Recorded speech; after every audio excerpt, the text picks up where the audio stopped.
Baik, anak, kita lanjutkan pembahasan di prediksi 4. Hari ini kita mulai dari nomor 11 karena di pertemuan kemarin sudah nomor 1 sampai 10. Nah, soalnya begini yang di nomor 11. Kira-kira bagaimana cara menyelesaikannya? Ada 4 data begitu. Terus yang ditanyakan adalah data mana yang jumlah molekulnya sama dengan 24 gram pirit FeS2. Ya apa yang jawab soal kayak begini itu? Tentunya di sini ya, kalau jumlah molekulnya sama, kira-kira yang sama apanya, anak-anak?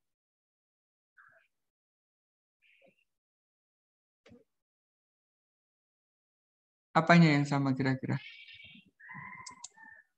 Yang sama nanti adalah jumlah molnya. Berarti kita harus mencari mol 4 data ini yang sama dengan molnya FeS2. Berarti langkah pertama kita harus menghitung molnya FeS2 dulu. Pakai ini. Massa dibagi dengan MR. Massanya berapa? 24.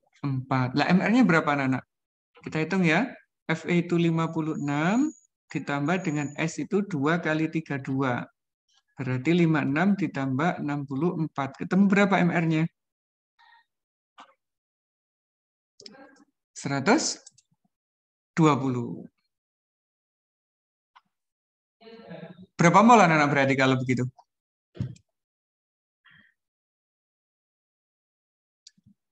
24 dibagi 120? 0,2. Nah, jadi kita harus mencari di 4 data itu mana yang molnya adalah 0,2. Coba kita yang ini hitung. Mol. Masanya adalah 0,1, MR-nya 2, berarti ketemunya 0,05. Berarti ini nggak mungkin. Kalau nggak mungkin, ini juga nggak mungkin. Begitu. Kita tinggal ngecek yang nomor 2. Nah, ini molnya dihitung juga. Masanya adalah 6,4, MR-nya adalah 32. 0, berapa ini? 0,2 ya? Mol. Berarti ini sama. Kalau ini sama, yang nomor 4 pasti juga sama. Begitu. Berarti jawabannya 2 dan 4. Gampang ya nyari aja kayak gini ya. Hanya mencari mol aja, anak-anak.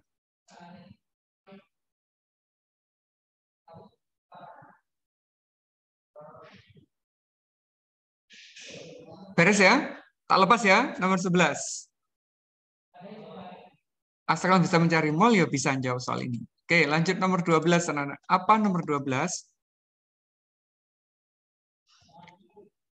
Nomor 12. Semua elektron, berarti struktur atom ya, dalam subkulit P harus mempunyai bilangan kuantum. Nah, ini yang harus ada. Entah itu di 2P, entah itu di 3P, dan PP yang selanjutnya nilainya harus tetap sama. Apa, anak-anak, yang harus sama?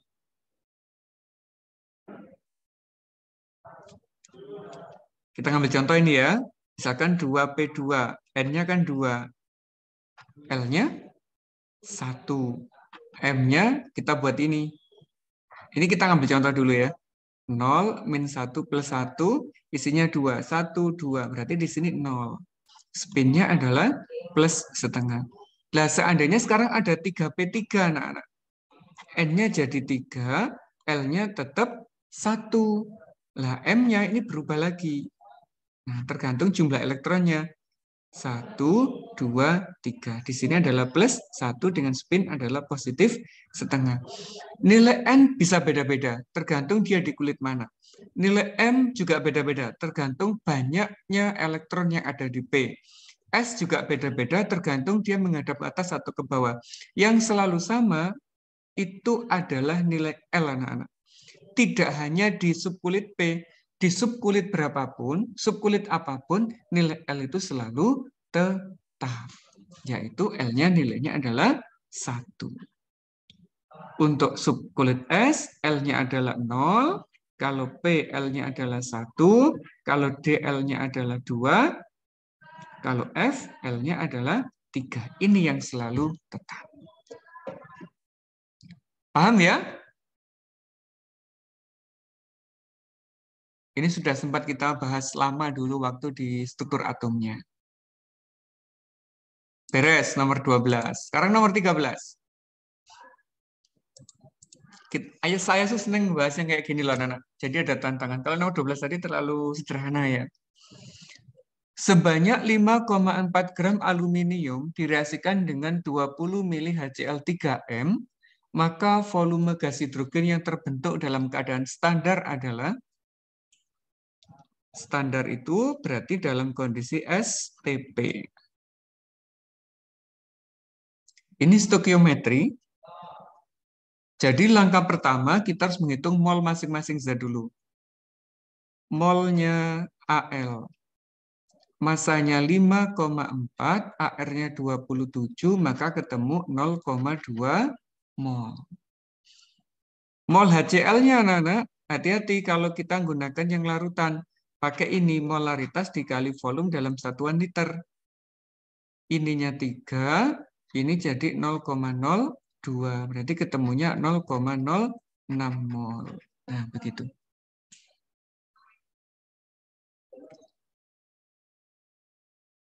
Ini beneran 0,02 apa 0,02, anak? 20 dibagi 1000 itu. Oh, saya salah ngitung.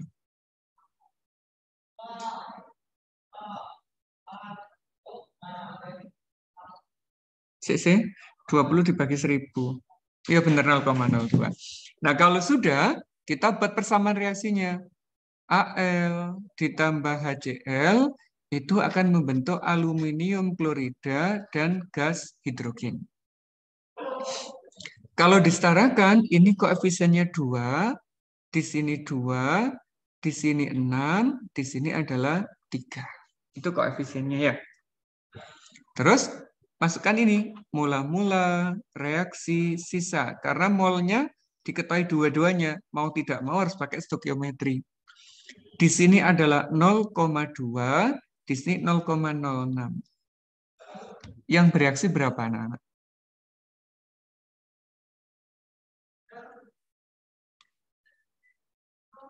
Kalau misalkan saya habiskan yang depan 0,2, saat koefisiennya adalah 2, maka HCl yang diperlukan jika koefisiennya 6 adalah 0,6 mol. Dan ini tidak mungkin terjadi reaksinya. Karena HCl yang ada cuma 0,06. Berarti yang habis di sini. Depan nggak bisa habis, pasti belakang yang habis. Saat koefisiennya 6 adalah 0,06 mol, berarti saat koefisiennya 2, di sini menjadi 0,02 mol. Di sini juga 0,02 mol, di sini 0,03 mol. Lah yang diperlukan itu cuma hidrogennya saja. Nah, kita hitung di sini. Volume mol dikali dengan volume molar, karena kondisinya STP anak-anak. 22,4. Berapa itu?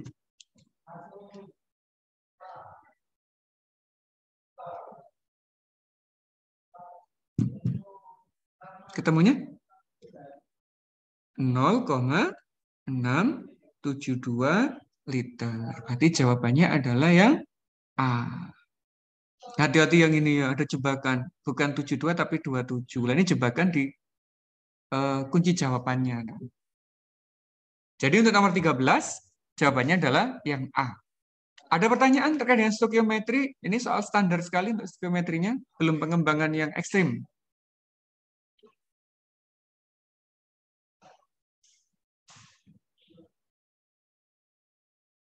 Silakan kalau ada pertanyaan.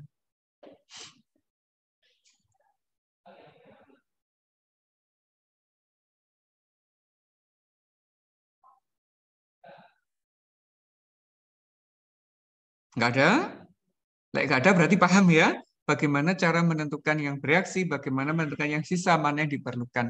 Kalau yang di sini kita nggak usah ngurus anak-anak karena nggak diperlukan. Karena ngarahnya langsung di volume hidrogen. Kesuwen lek ngurus yang ini. Cuma yang paling penting adalah mol yang bereaksi ini aja. Oke ya? Hapus. Lanjut nomor 14. Dalam sebuah bejana bervolume 2 liter direaksikan gas SO2 dengan sejumlah oksigen sehingga terjadi reaksi kesetimbangan. Pada keadaan setimbang, ini kunci menjawab soalnya di sini.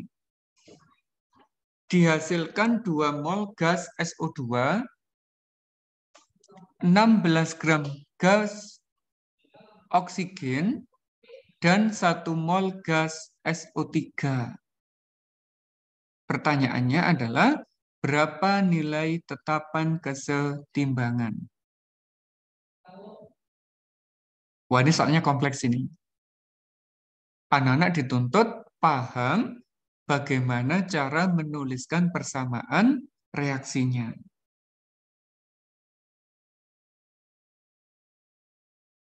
Ini ya, SO2. Direaksikan dengan oksigen, berarti ditambah dengan O2. Berkesetimbangan. Produknya adalah SO3. Kita setarakan anak-anak. Berapa koefisien di sini, di sini, dan di sini? Yang sini dulu berapa? 1. 1. Yang di sini berapa? Nah, yang paling mudah dari belakang, Mas, tentaranya. Kenapa? Karena ada oksigen yang jumlahnya ganjil. Kita kalikan 2 biar genap. Loh, gitu. Ini jadi 2 ya. Oksigennya 4 ditambah 2, 6. Ini 2 kali 3, 6. Lah, udah sama. Berarti yang ketemu jumlah atom ganjil kita genapkan dulu. Itu lebih mudah.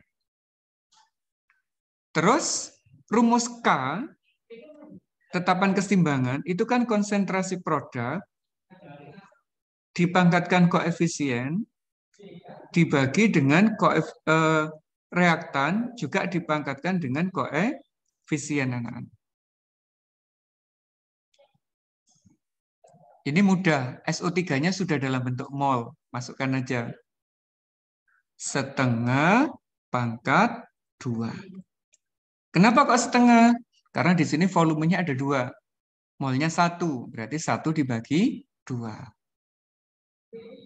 Yang SO2, 2 mol, berarti di sini 2/2 pangkat 2.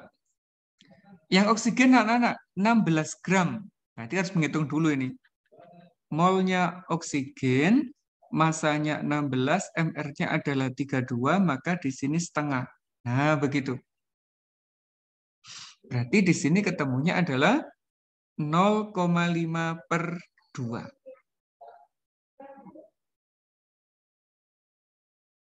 Masuk ya? Ini 1/4. Terus yang di sini nilainya 1. Yang sini jadi 1/4 kan anak-anak ya? Iya, 1/4 kan ya? Berarti ini dan ini boleh dieliminasi. 1/1, maka tetapan kesetimbangan adalah 1. Nah, gitu.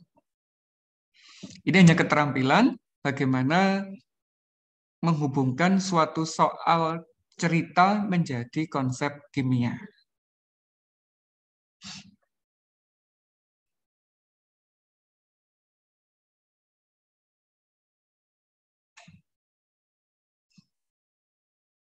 Kunci-kunci jawabnya di sini. SO2-nya 2 mol, ininya 16 gram, ininya 1 mol. Gitu ya. Kalau itu udah dapat, gampang selanjutnya. Oke, beres? Atau ada pertanyaan terkait kesetimbangan? Karena ini sering keluar anak-anak. Hampir setiap UTBK, kesetimbangan itu keluar.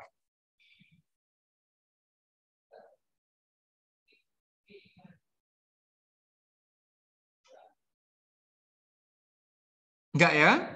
Beres ya? Bagus, mantap anak-anak. Tak hapus.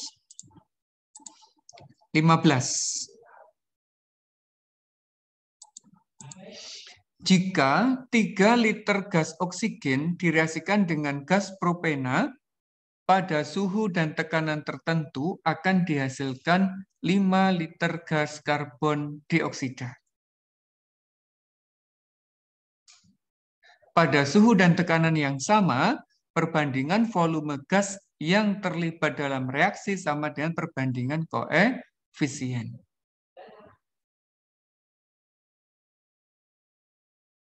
Ya, apa jawabnya? Pakai hukumnya siapa terusan?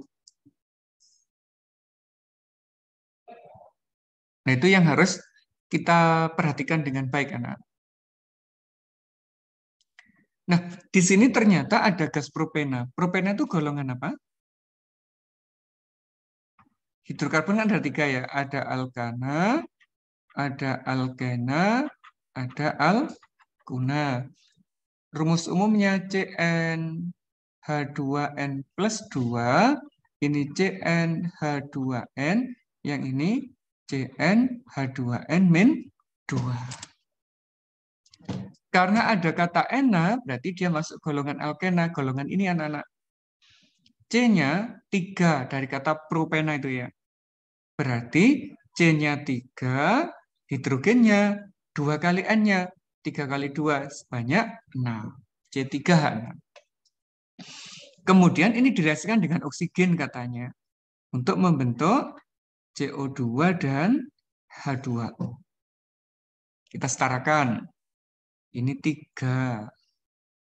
Ini 3, gitu ya. Oksigennya 3 kali 2, 6.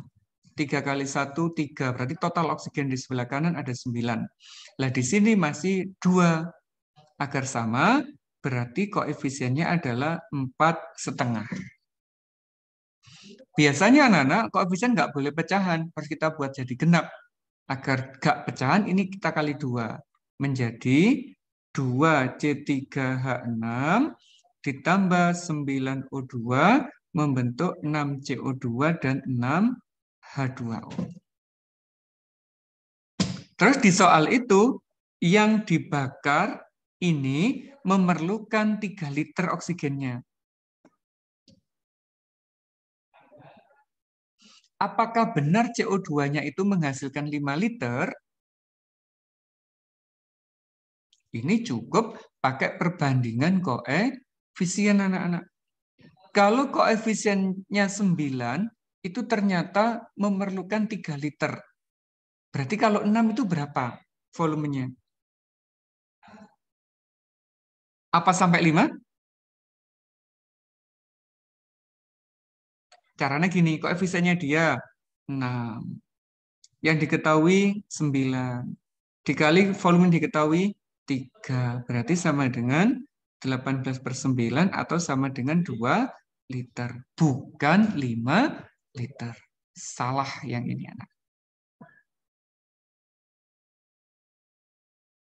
Lah yang kita gunakan tadi apa? Ternyata perbandingan volume itu sama dengan perbandingan koefisien. Ini benar.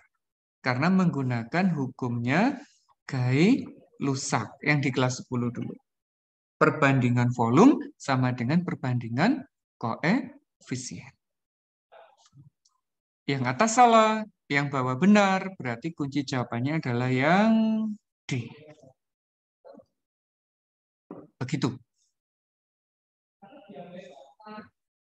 Soalnya gampang ini, Rek.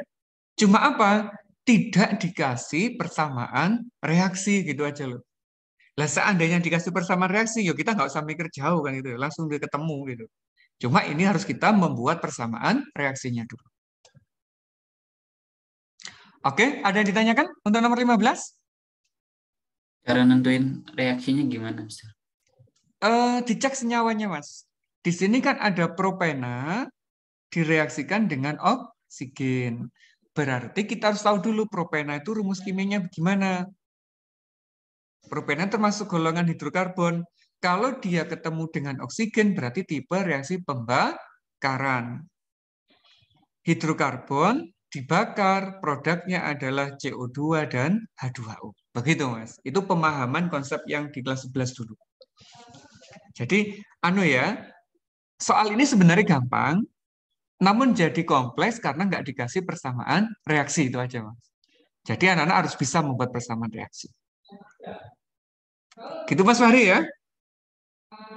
Iya, Mister. Terima Oke, kasih. sama-sama. Ada pertanyaan lagi, Rek? Nomor 15, silakan.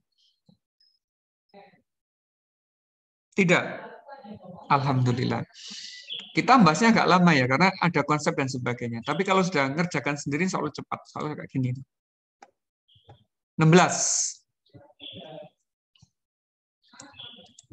Banyak kelas 11 sih materi ini. Pelarutan 5 ml KOH1M dalam 145 air menyebabkan kenaikan suhu. Kalau ada kenaikan berarti simbolnya kan ada delta-delta begitu kan ya.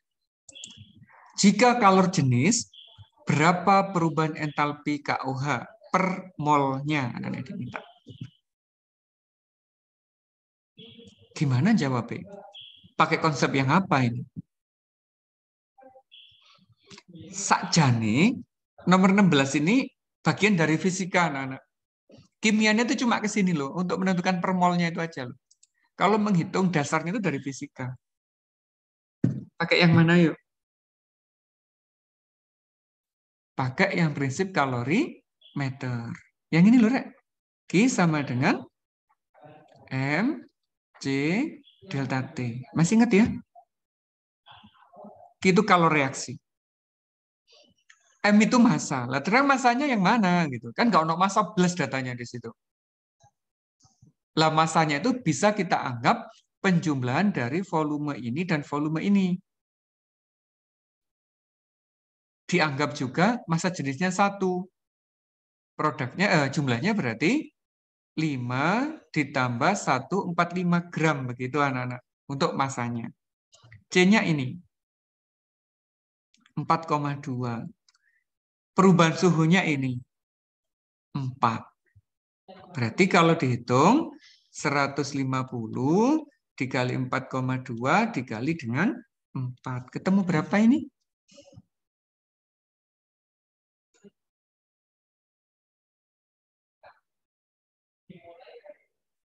166,8.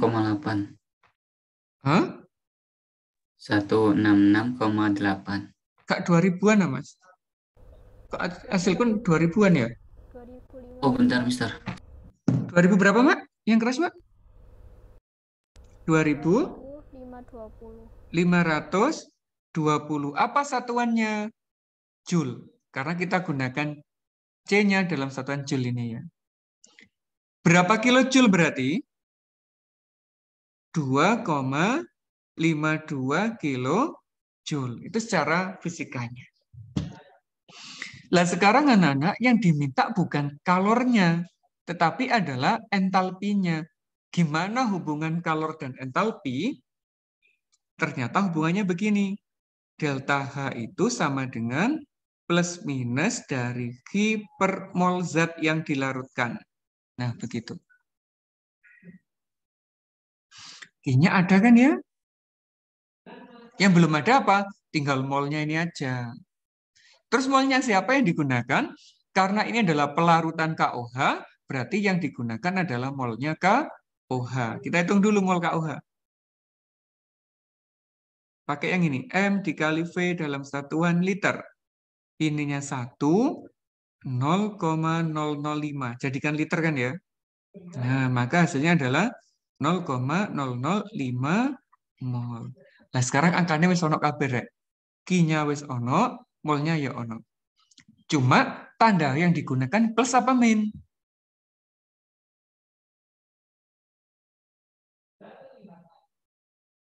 Dari mana tahu tanda plus minusnya itu? Dari soalnya ini anak-anak. Reaksinya eksotermik apa endotermik? Begitu harus tahu.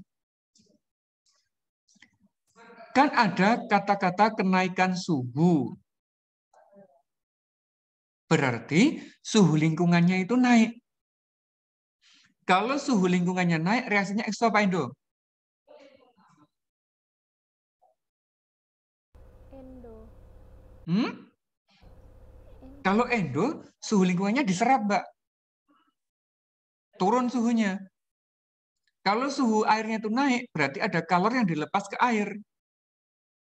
Berarti reaksinya malah eksotermik. Kalau eksotermik tandanya di sini adalah minus, begitu. Masukkan angkanya 2,52 kilojoule dibagi dengan molnya ini 0,005 kali 1000 ya, minus 2520 dibagi 5. Satuannya sudah kilojoule per mol. Nah, begitu. Berapa itu? Yang A, Mister. 504. Pinter Mas Fahri, luar biasa. Ini sering keluar lo yo. Harus bisa lo ya. Kadang reaksinya asam dan basa begitu. Kalau asam basa mol air yang digunakan.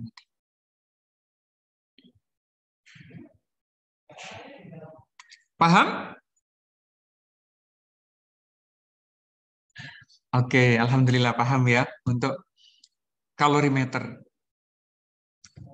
Kalau di fisika ini masuk di hukum di asas Black anak-anak penggunaannya ya. Jadi kalor yang dilepaskan sistem reaksi itu sama dengan yang diterima oleh air begitu. 17. Gampang ini. Sangat gampang.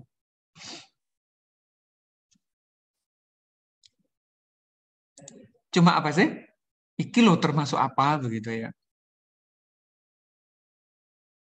Satu bener nggak, Rek?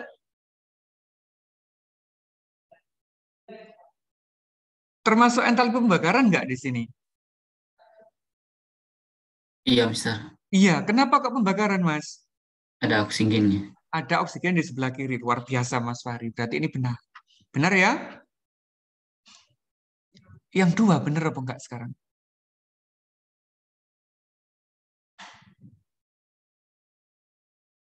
Lah CO2 ini di kanan nih. Kan sebagai produk. Dia bukan yang dibakar. Maka namanya bukan pembakaran CO2. Tapi pembentukan CO2. Begitu ya? Kalau satu benar, dua salah, 4 pasti salah.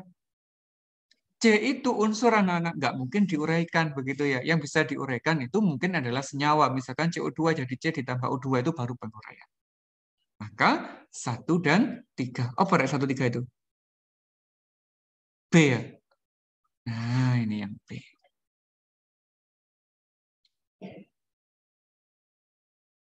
Simple ini wes, tak tinggalilah terlalu mudah nomor 17. 18, keseimbangan lagi kan.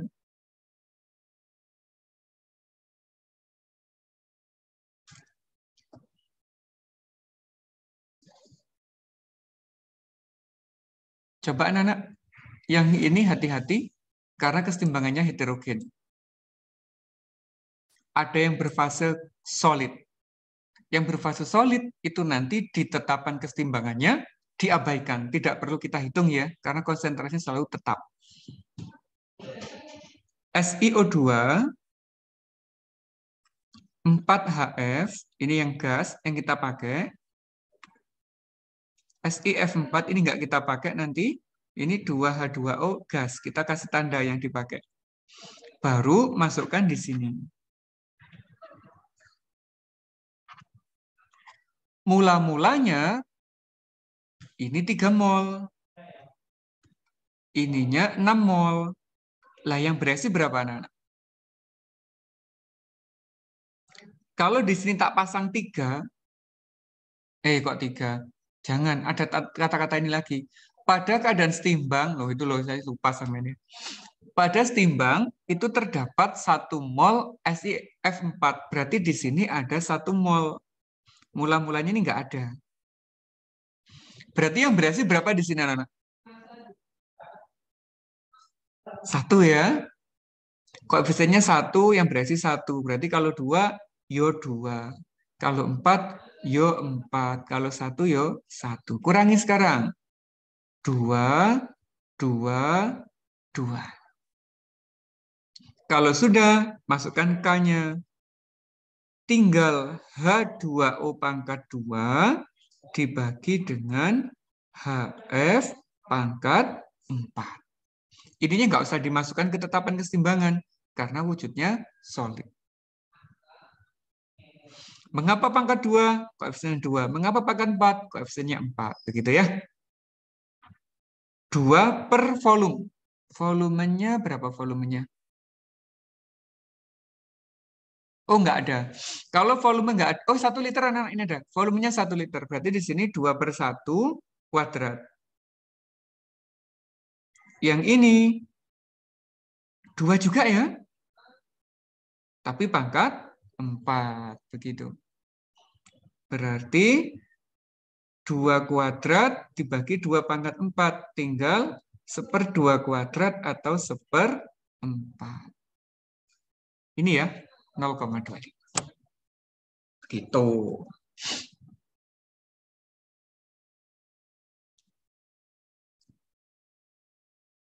Berapa kesetimbangan tadi yang keluar? 2 atau 3, Rek? Sejak yang digabung dengan yang kemarin. 3 ya, 3 sampai 3 soal. Termokimia, kesetimbangan, itu sering keluar. Jadi benar-benar dikuasai anak-anak ya, konsep-konsep itu. Wes, ketemu wes, 18. Tinggal 2 nomor. 19 sekarang yuk. Oh, gampang ya. Soalnya 2 Rek, tapi gampang. Mana sel volta yang apa itu? Paling besar. Paling besar potensial elektrodenya. Ya, apa lihatnya? Cari aja data yang paling negatif dengan data yang paling positif. Digabung, itu pasti potensinya terbesar anak-anak. AL-nya yang teroksidasi, ininya yang tereduksi. Maka jawabannya adalah yang A. Nggak ada lagi, wis. Itu strateginya. Cari yang paling negatif, digabung dengan yang paling positif, akan menghasilkan potensial yang terbesar. Begitu.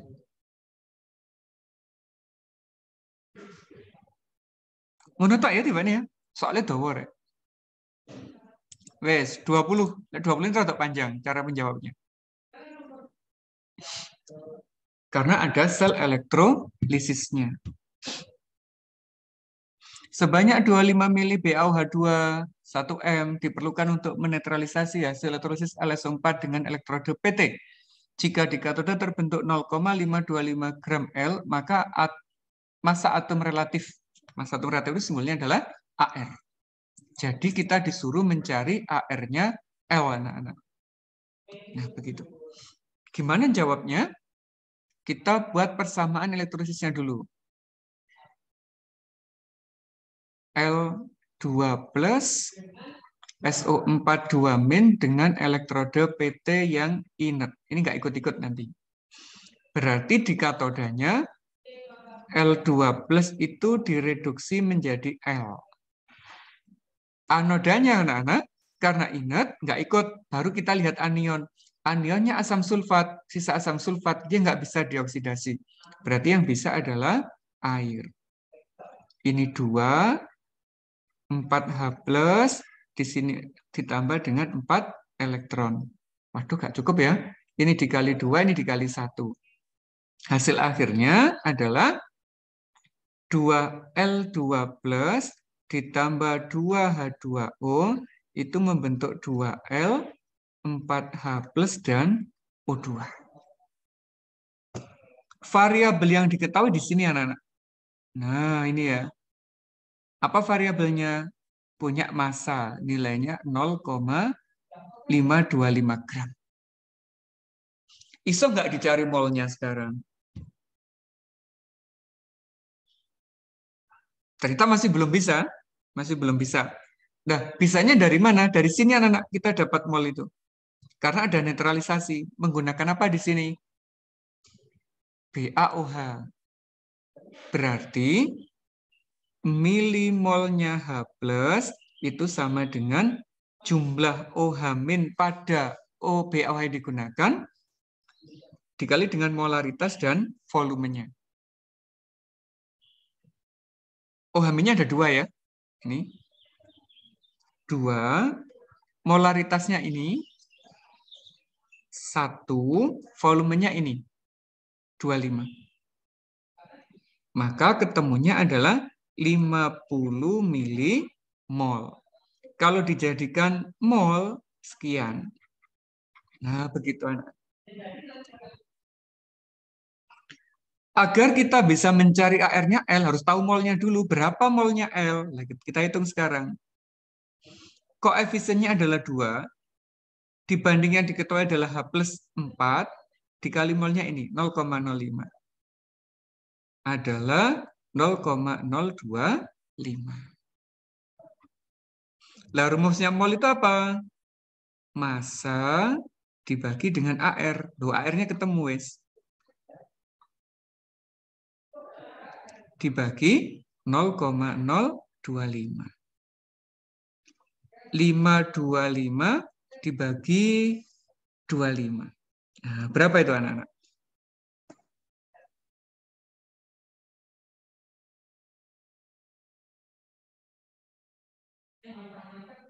satu. 21. Sehingga AR-nya L adalah 21. Begitu. Iso yo lek nanti ada soal kayak begini ya.